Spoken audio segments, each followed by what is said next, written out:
Well, the shutdown melodrama continues. I love the smell of melodrama in the morning. It smells like the United States Senate. I said the other day that this shutdown is just further proof that human evolution is a slow process. This shutdown, what you're witnessing now, is just further proof of why it took human beings thousands of years to learn how to stand upright. Hello, everyone. Welcome back to the channel. If you're new here, I'm your independent political analyst, no spin, no tribalism, just facts, context, and thoughtful commentary. Today, we're reacting to a fiery floor speech from Senator John Kennedy of Louisiana, who absolutely went off on Democrats over the ongoing government shutdown, accusing them of letting the socialist wing of their party, led by Congresswoman Alexandria Ocasio-Cortez, call the shots. Let's break it down. This shutdown is bone deep, down to the marrow, stupid. Some shutdowns are based on policy. Some shutdowns are based on politics. Some shutdowns are based on a combination of both. This one is pure. It's pure as ivory snow. This shutdown is based on politics. Let me tell you what's going on. I believe in a two-party system, Mr. President. Why? Because two parties create competition. And competition makes all of us better. It does. The Democratic Party, the opposite of my party, the Republican Party, the Democratic Party is competing within itself right now. And there is a distinct wing of the Democratic Party that is winning that competition. If I wanted to use a pejorative expression, I would call it the loon wing of the party. The loon wing of the Democratic Party. Or you might call it the Bolshevik wing of the Democratic Party. I think a more accurate description is to call it the socialist wing of the Democratic Party. I think that's fair. Now, I'm not saying that all of my Democratic friends are socialists, but there is clearly a wing of the Democratic Party that can only be described accurately as the socialist wing of the party. And that party is in ascendancy. That party is in control. Now, my friend Senator Schumer is the leader of the Democrats in the United States Senate. And he, of course, has instructed his colleagues to vote to shut down government. And Senator Schumer has been criticized for that. And I understand. I don't agree with him. I think he made a mistake. But I don't think Senator Schumer is the leader of this effort. I don't. I think Senator Schumer, like many of his colleagues, would like to be loved by everybody in the party, and he would like to be loved by the socialist wing of his party. And I do think that's part of what is motivating this shutdown, and that's why I say it's all about politics. But I don't think Senator Schumer is the person in charge, because Senator Schumer is not the leader of the socialist wing of his party. Congresswoman Ocasio-Cortez is. She's running the show. It was no accident the other day the Congresswoman let it slip. She said, if you really want to negotiate an end of this shutdown, come see me. Come see me. And I think any fair-minded person has to look right now and say that the two leading members, the quarterback, the two leading members of the socialist wing of the Democratic Party, the quarterback is Congresswoman Ocasio-Cortez. Now, her substitute is Senator Bernie Sanders, but I think it's the Congresswoman who's calling these shots. Now, Mr. President, I don't hate anybody. I've said that repeatedly, and I mean it. I like all of my colleagues. I look for grace wherever I can find it. When I say my prayers, I do, every single time. I ask God, don't let me hate, because it's hard sometimes. It's hard up here. But I do. I say, God, don't let me hate. And I certainly don't hate Congresswoman Ocasio-Cortez. I want to make that very clear. She has the right to her opinion. She has the right to try to have the socialists take over the Democratic Party. That's the American way. Ironically, I think what she's doing is anti-American, but she has the right as an American to do it, so I don't hate her. But I judge her by her policy. She has her opinion, and I have mine. And I have to judge her candidly by her policy. Here is what the socialist wing of the Democratic Party, led by Congresswoman Ocasio-Cortez, has said to the American people and to the United States Congress and the Republicans in Congress. If you Republicans don't agree to make the federal government $1.5 trillion, not $1 million, not $1 billion, $1.5 trillion bigger, we're going to shut government down. Well, of course we said no. I'm not going to vote for that. My mother didn't raise a fool. And as I've said before, if she did, it was one of my brothers. I'm never going to vote for that. Now, where do I come up with this figure of $1.5 trillion? Well, the first thing that the socialists and Congresswoman Ocasio-Cortez is asking us to do is to repeal the health care reforms in the One Big Beautiful Bill. We just passed them. Here it is, Subtitle B, Health in the One Big Beautiful Bill. Now, we didn't cut Medicaid in the One Big Beautiful Bill. In fact, under our bill, Medicaid is going to increase 2% a year over the next 10 years.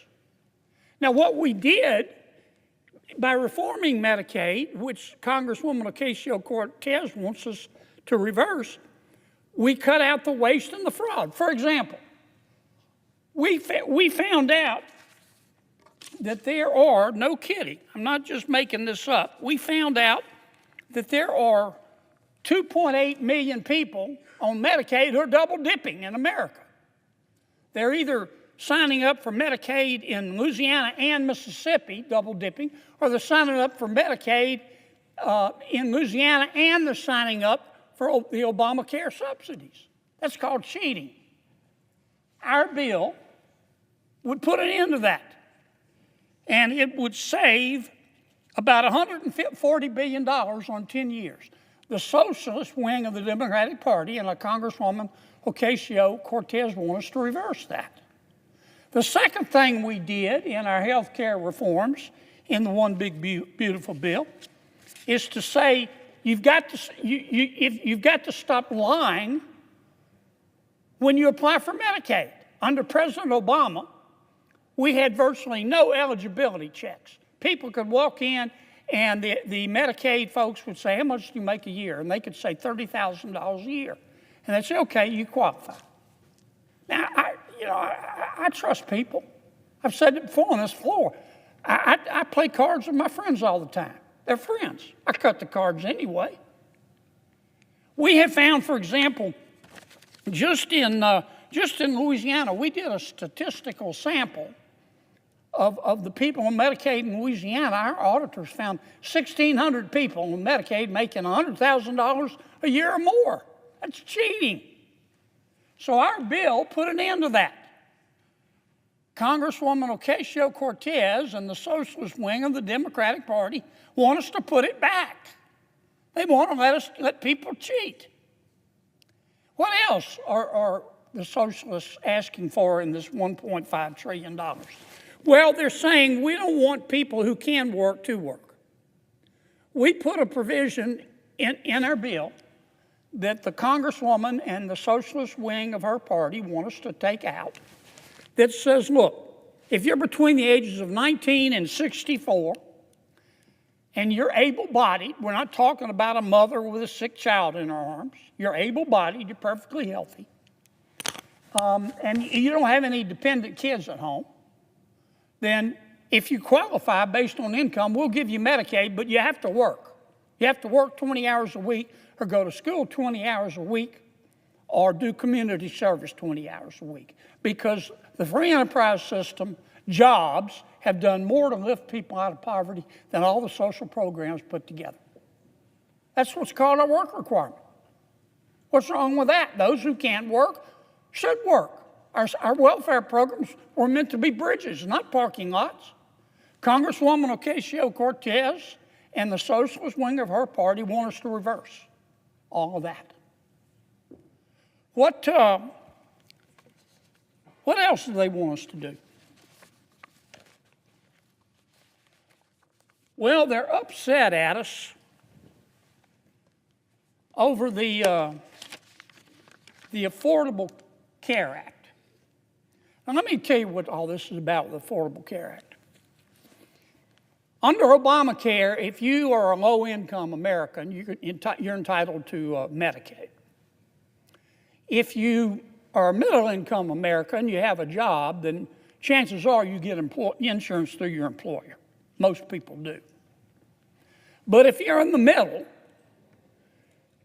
you make a little more money than the poverty level, but you can't get insurance through your employer, we provide what's called the Obamacare exchanges. So when we talk about the Obamacare subsidies, that's what we're talking about. It's about 24 million people.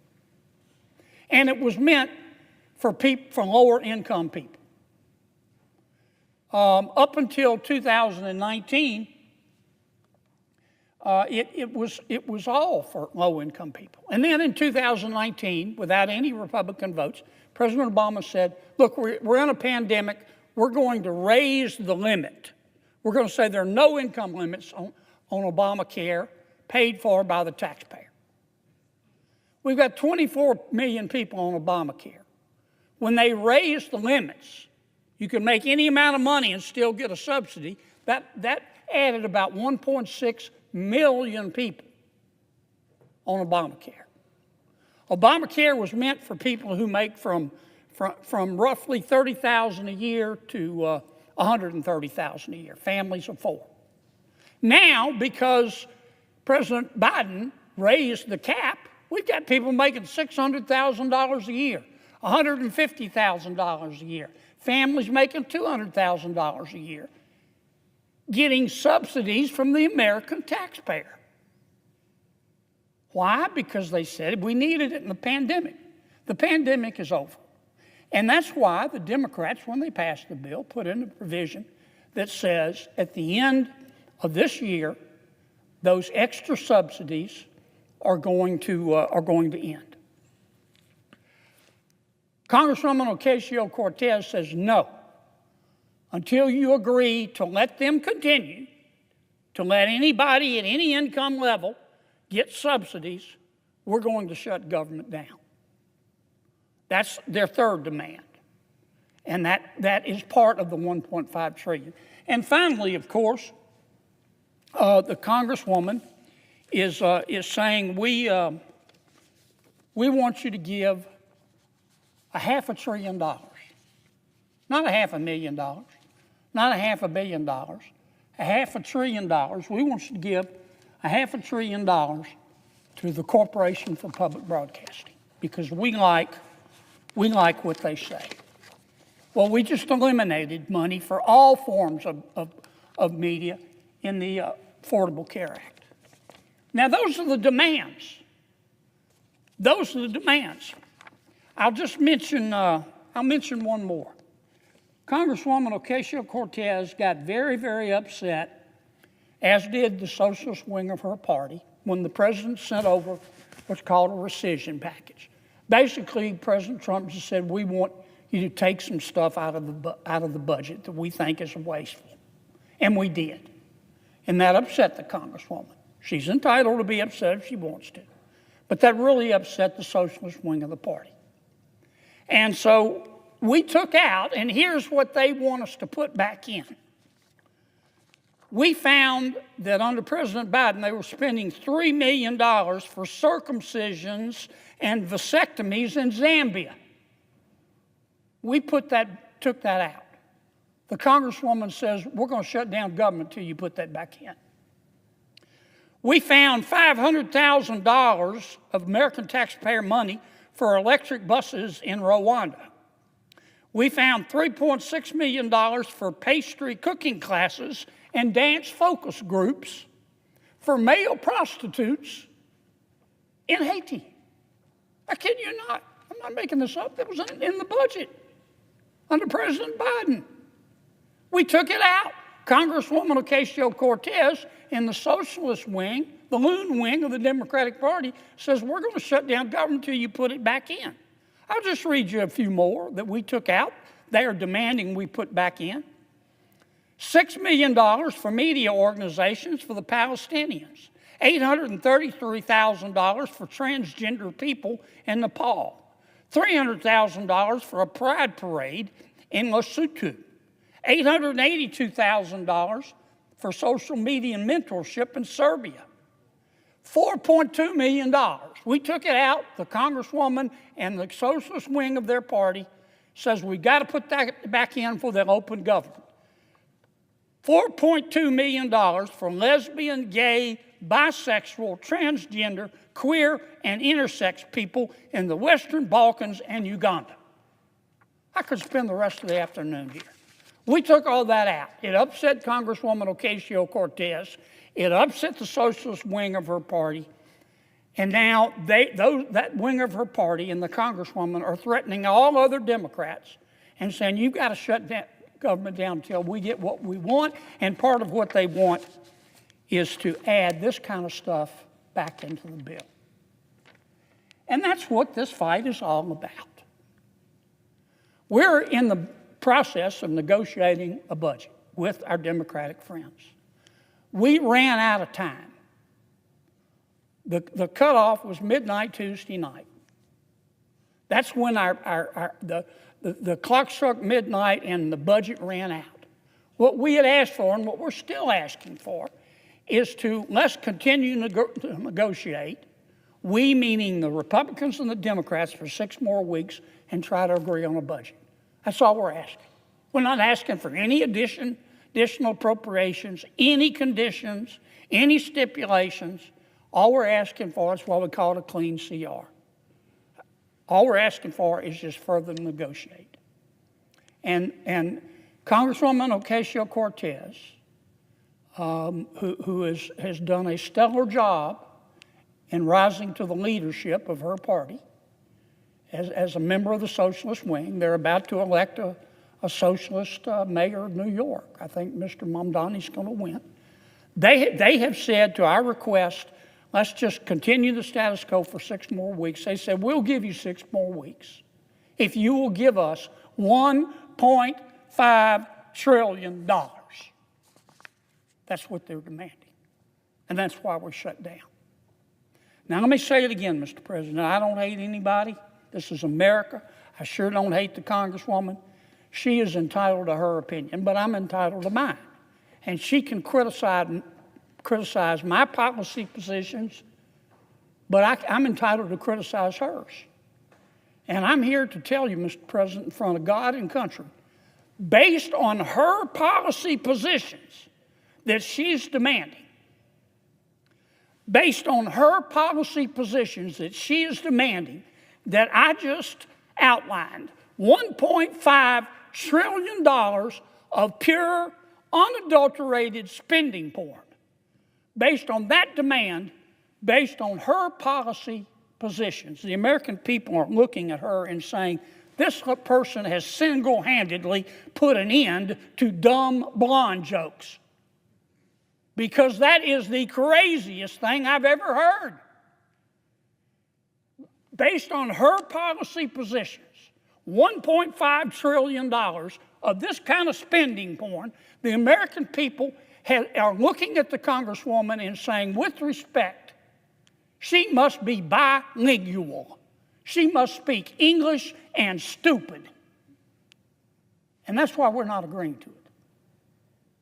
Now, I know every one of my Democratic colleagues, and I know more than half of them know better. They know what we're asking for is reasonable. I'm just asking them to meet us halfway. We're not asking for any additional provisions. They shouldn't ask for any additional provisions. And let us just open back up and continue to negotiate for 6 weeks. Don't be scared of the Congresswoman. Don't be scared of the socialist wing of your party. I suggest the absence of a quorum. In classic John Kennedy fashion, he starts with sharp wit calling the shutdown bone-deep stupid and arguing it's more about political theater than actual policy.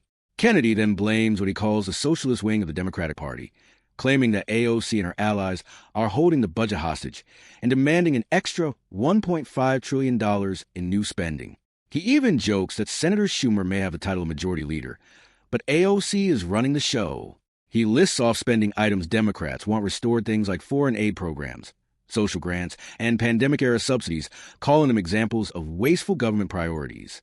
Kennedy also defends Republican reforms to Medicaid and health care, such as work requirements for able-bodied adults and anti-fraud verification. According to him, Democrats want to undo those changes and expand benefits beyond what taxpayers can afford. Now, to be fair, his speech is as much performance as it is policy. Kennedy has built a brand on colorful one-liners, and this speech was packed with them from calling the shutdown stupid to mocking AOC's budget demands as spending porn. But beneath the humor, he's tapping into a real tension, the broader fight between fiscal restraint and progressive expansion, and how that clash keeps paralyzing Congress. So, while Senator Kennedy's remarks definitely grab headlines, they also reveal how deeply polarized Washington has become, where even a short-term funding deal turns into a battlefield for ideology. Whether you agree with him or not, his speech was a masterclass in political theater, and it's bound to keep both sides talking. If you found this breakdown helpful, make sure to like, share, and subscribe for more balanced political analysis. No spin, no tribalism, just context. Thanks for watching, and I'll see you in the next one.